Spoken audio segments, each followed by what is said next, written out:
with an offense or a crime. Somebody wants to get married in the eyes of God, not in the eyes of the government.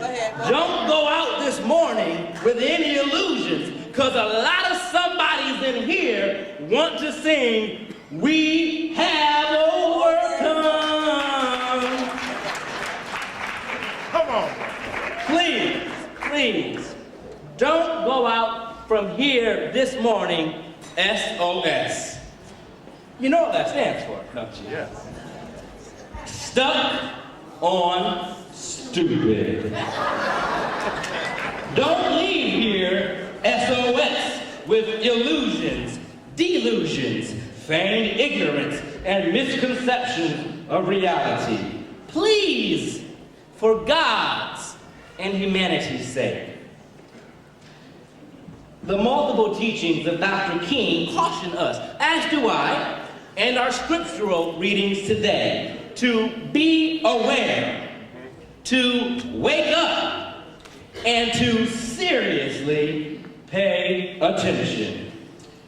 We hopefully have learned from the frustration in the 50s and the 60s of the leading white Southern ministers like Alfred Dickerson, pastor of First Baptist, or John Buchanan of Southside Baptist, both in Birmingham, whose disagreements often resulted from the precarious middle ground between hardline segregationists and liberal integrationists. Yet, some of us today still insist on being moderate as a way toward equality and social justice. Would this town be named Providence if Roger Williams had been a compromising moderate? What about other models, such as Golda Meir, Mohandas Gandhi, Jane Addams, Patrick Henry, Victoria Anger, Jonathan Edwards, Mary Church Terrell, and Henry David Thoreau? Claiming to be in the middle or straddling the fence accomplishes little. As the 13th century Florentine writer and poet Dante Alighieri claims about the Inferno, quote, "The hottest places in hell are reserved for those who in times of great moral crisis maintain their neutrality." If I'm standing on your toes, just say ouch. Ouch. As a contemporary guide, we have the legacy of Dr. King, who called himself a creative extremist, and who often felt that his biggest problem was not the KKK or the White Citizens Council, but white moderates, those who were concerned with the illusion of order than with humane justice.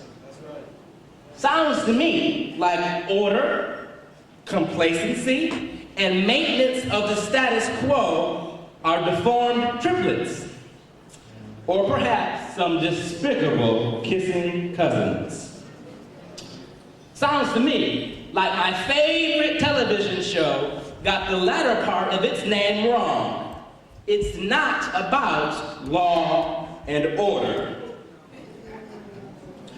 Does the prophet Amos assert that order will roll down like a river? On the contrary, lest we forget, Dr. and Pastor King, in his famous "I Have a Dream" speech, bellowed, "Let justice roll on like a river, righteousness like a never-falling stream." Church leaders feast on his words from the 1963 Strength to Love sermon, where he says, quote, "The church must be reminded that it is not the master or the servant of the state, but rather the conscience of the state. It must be the guide and the critic of the state, and never its tool. If the church does not recapture its prophetic zeal, it will become an irrelevant social club without moral or spiritual authority. I think that bears repeating. He says, the church must be reminded that it is not the master or the servant of the state, but rather the conscience of the state. It must be the guide and the critic of the state, and never its tool. If the church does not recapture its prophetic zeal, it will become an irrelevant social club without moral or spiritual authority. Church leaders, if you're in accord with that assertion, why then are you hesitant to contribute to prevention and intervention of current social realities? Why then do so few of you engage in fights against the pay-to-play policies of our government's leaders, the spread of HIV and/or AIDS, cancer, poor financial planning, poverty, homelessness, and the various sorts of abuse? Why are you afraid to incorporate the Gnostic Gospels and religious dogma, arguably the closest historical text to Jesus' actual words, such as the Gospel of Thomas, found in the Nag Hammadi Library in 1945? Why are you afraid to actively participate in practical sex education programs for our youth that are based on a premise other than the arguably outdated no sex before marriage abstinence options? Are you afraid of the disruption of the order of service? I reiterate, order or justice? Are you afraid of being labeled an extremist? If you're celebrating Dr. King, he called himself an extremist.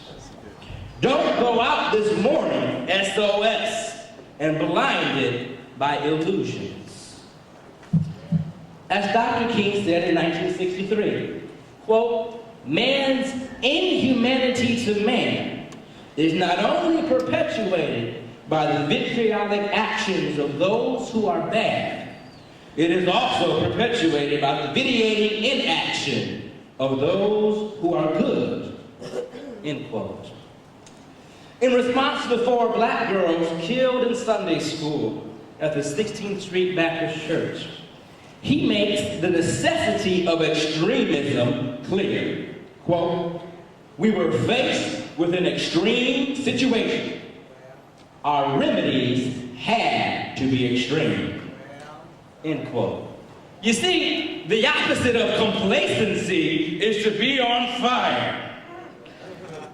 I am reminded of James Baldwin's The Fire Next Time, where he says, quote, God gave Noah the rainbow sign.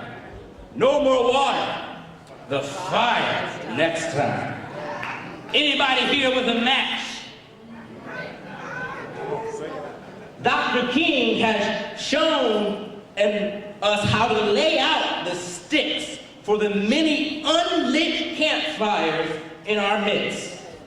But too many of us are waiting on someone else to set the sticks on fire, with no volunteer to supply and or initiate the spark, no campfire, and consequently, no justice. Reverend King must have been quite depressed when he penned, quote, the true measure of a man is not how he behaves in moments of comfort and convenience, but how he stands at times of controversy and challenge.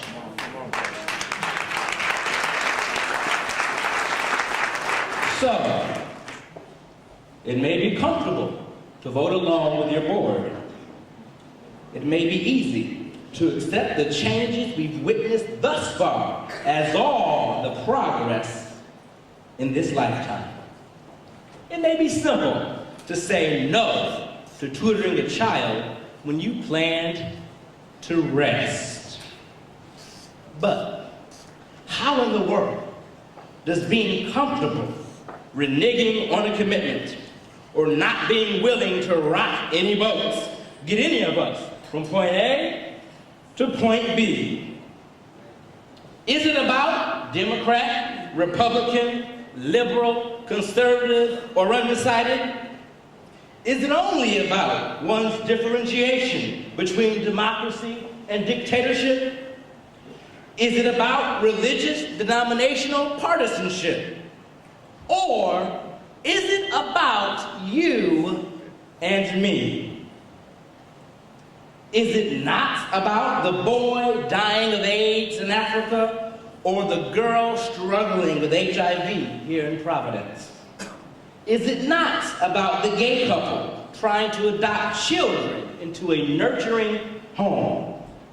Is it not about the homeless woman pleading to you for a quarter? Is it not about the elderly woman with cancer trying to hold on to see her grandson's birthday? What is all of this about for you? We ought to be ashamed that Dr. King, a half-century ago, told and showed us how to cope with problems in our society, how to make justice a reality, or how to make real those promises of democracy. He said, "A man who won't die for something is not fit to live." He said, "Darkness cannot overcome darkness. Only light can do that."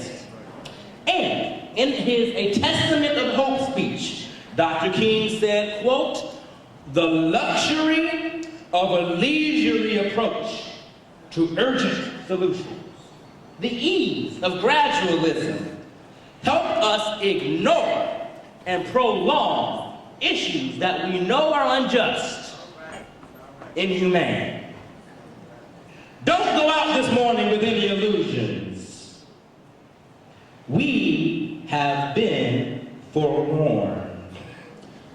According to Amos, it's not about the religious feast, the assemblies, the fellowship offerings, or the songs, but it's about justice. It's about action, not complacency. According to Hebrews, it's about paying careful attention so we don't drift away. Are we drifting away? Interesting. How many ministers accept what is known as faith-based initiative monetary contracts, and suddenly their church is used for political rallies? Have we drifted away? Our people, especially our young, my friends, my peers, they're dying from commercialism, malnutrition, appalling sexual habits and drug use, while simultaneously financially and emotionally contributing to their own